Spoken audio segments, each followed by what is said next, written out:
la otra cuestión decía que les quería comentar tiene que ver con un tema que la verdad que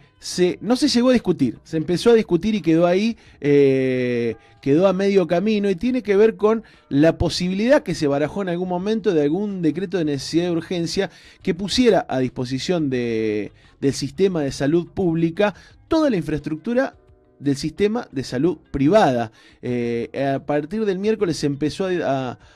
rumorear que podía haber, se estaba armando algún decreto de necesidad de urgencia desde el Ministerio de Salud que iba a avanzar en ese sentido. Todo eso quedó desarticulado inmediatamente porque el jueves el ministro de Salud de la Nación, Ginés González García, recibió en su despacho a los representantes de las clínicas y de la medicina privada del país,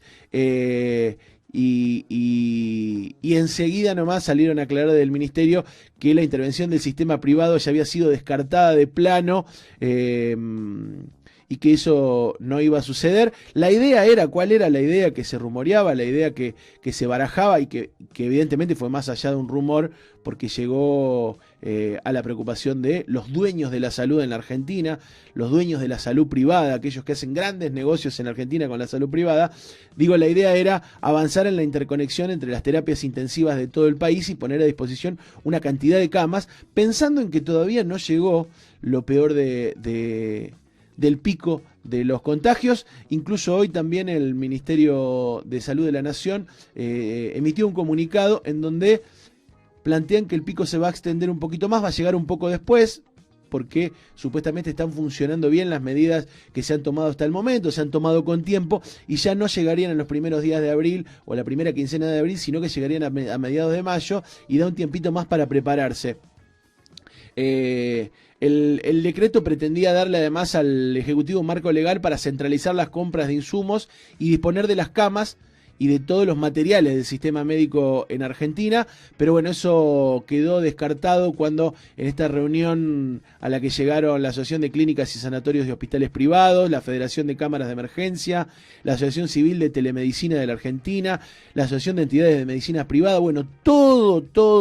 los capos de la medicina privada fueron a decirle a Ginés González García: ¿qué querés con la expropiación de la salud privada? Que además, digo, no es una idea, a ver, uno piensa, bueno, que esto es una idea argentina, es una idea de un trasnochado que se le ocurrió. Digo, si uno piensa, esto ya está sucediendo en el mundo.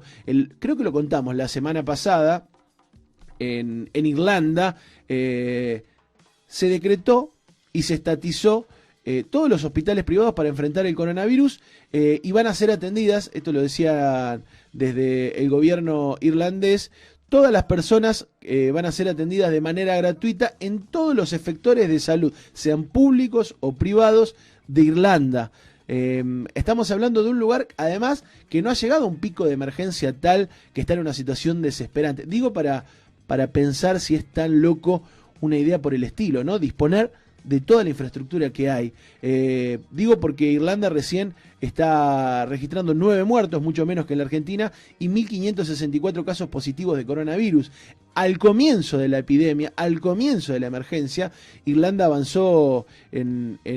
esta cuestión, y decía uno de los funcionarios del Ministerio de Salud de Irlanda: nadie puede oponerse, ni puede contraponer lo público con lo privado cuando se habla de una pandemia, y a partir de esa estatización momentánea, además, porque lo plantea mientras dure la emergencia sanitaria, lograrían incorporar 2.000 camas, 9 laboratorios y miles de empleados que pasan a formar parte del sistema de salud estatal. Y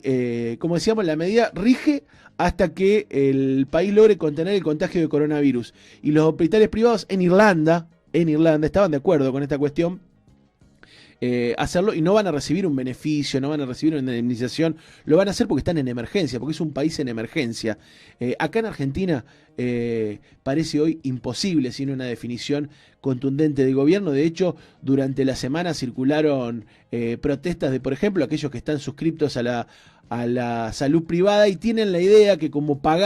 vienen pagando una cuota, como tienen una buena privada, tienen más derecho que el conjunto de la sociedad de ser atendidos. Mirá, si yo que garpo no me vas a dejar a ir al Sanatorio Parque, vos que no tenés obra social. Una idea así circuló en la semana, y decía el Sanatorio Parque: porque en el mismo tiempo que se da marcha atrás en este rumor, en esta idea que circulaba de poner a disposición la salud privada, la infraestructura de la salud privada al sistema público, en la misma semana vivíamos en Rosario una serie de episodios que la verdad que fueron lamentables, que tenían que ver con cómo manejó uno de los monopolios más grandes de la salud privada de Rosario, que es el Grupo Oroño, cómo manejó una situación en la cual se infectaron varios profesionales de coronavirus, y se está hablando de una responsabilidad en el manejo de la cuarentena y de la emergencia por parte del sector privado. Ese mismo sector privado que dice que no se quiere poner a disposición del sector público, lo que demuestra es que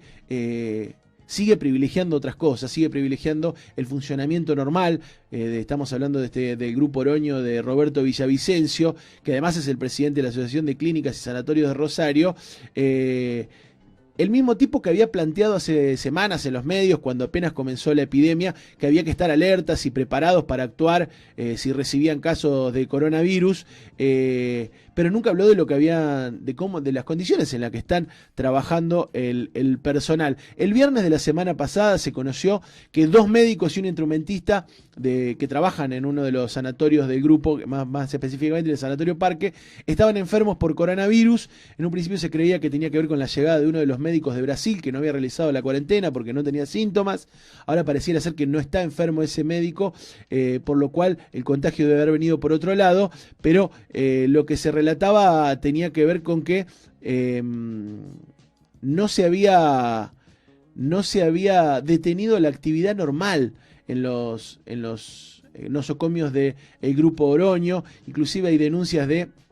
por ejemplo, la Asociación de Trabajadores de la Sanidad de Rosario y el Sur Provincial, que es ATSA Rosario, que planteaba que el personal no médico del Grupo Gama, el personal administrativo, lo hicieron ir a laburar igual. No hubo teletrabajo, no hubo nada, lo hicieron a laburar igual. Estamos hablando de decenas de empleados que sin tener una tarea esencial, porque son tareas que se podían realizar de otra manera, los hicieron seguir asistiendo, no se reprogramaban las cirugías. Instaban incluso a los pacientes que tenían turnos para hacerse algunos exámenes, que por supuesto cobran fortunas en estos lugares, siguieran yendo normalmente. Digo, la verdad que una irresponsabilidad de estos grupos tremendo. La empresa, que decíamos, no suspendió los turnos ni las actividades programadas que no son urgentes. Esto fue denunciado en varios de los sanatorios, y después de esta semana y después de este escándalo que se generó y el reclamo del personal, se fue modificando esta política. Pero digo, esa idea de que la salud privada, como cualquier privado, va a privilegiar lo colectivo sin la coerción del Estado, la verdad que es de una ingenuidad peligrosísima en este momento. También denunciaron desde AMRA, la Asociación de Médicos, que la manera en que se comunicó inclusive la infección de los médicos a los medios de comunicación fue una bajeza, decía la responsable de ANRA, típica del Grupo Oroño, con quien contaban, ha tenido no pocos problemas y no pocas discusiones en torno a cómo tratar estas cuestiones. Incluso decíamos, se incentivaba a los pacientes a hacer chequeos y hubo que ir con una inspección del Ministerio de Salud para que eso parara, ¿no? Se da cuenta de lo que estamos hablando. Eso generó también en estos días el primer caso de coronavirus de una sanlorencina, que es una enfermera de la ciudad de San Lorenzo, que trabaja en el Sanatorio Parque, que dio positivo, pero que además, digo, cómo es la cadena de irresponsabilidades y lo que puede generar esta idea del lucro a cualquier costa, ¿no? Además, una mujer que trabajaba en el geriátrico provincial y que cuando le dio positivo, por supuesto, se tuvo que aislar a una gran cantidad de abuelos que estaban residiendo ahí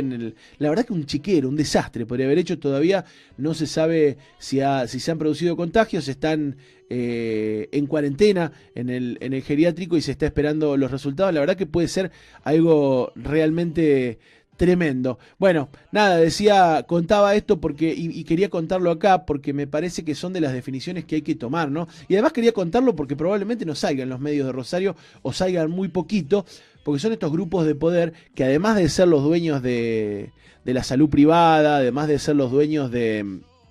absolutamente todo, también son los dueños de los medios de comunicación en la ciudad y en la provincia. Estamos hablando de este grupo de medios que lidera Gonzalo Scaglione de Televisión Litoral y Nahuel Caputo, que terminaron comprando en su momento las acciones que tenían Vila y Manzano, los hermanos Vini y José Luis Manzano, y que se conformaron en el multimedio más grande de la provincia y además el multimedio más concentrado del interior del país. Estamos hablando de un grupo en el cual Roberto Villavicencio del Grupo Oroño junto con Federico Pucciarello de Rosario Bioenergy tienen también acciones. Cuando yo te digo el multimedio más grande, te digo que pienses en cualquier medio grande de la provincia de Santa Fe y es de este grupo. Vos me decís La Capital, es de este grupo. Vos me decís Canal 3, es de este grupo. Vos me decís LT8, LT2, es de este grupo. Inclusive medios como El Litoral, en la ciudad de Santa Fe. Estamos hablando además de radios por toda la provincia. Bueno, realmente un poderío increíble, por lo cual también se lavó toda esta situación que me parece que es gravísima y que realmente merece el mayor repudio. Digo, y reafirma esta idea que no es tan loca, que no es tan nuestra, que ya se está implementando en Irlanda, por ejemplo, de que ante una situación de emergencia, como se viene demostrando, no es el mercado el que va a resolver los problemas, no es el mercado de la salud tampoco el que va a resolver los problemas, sino que tiene que ser el Estado el que se ponga a la cabeza.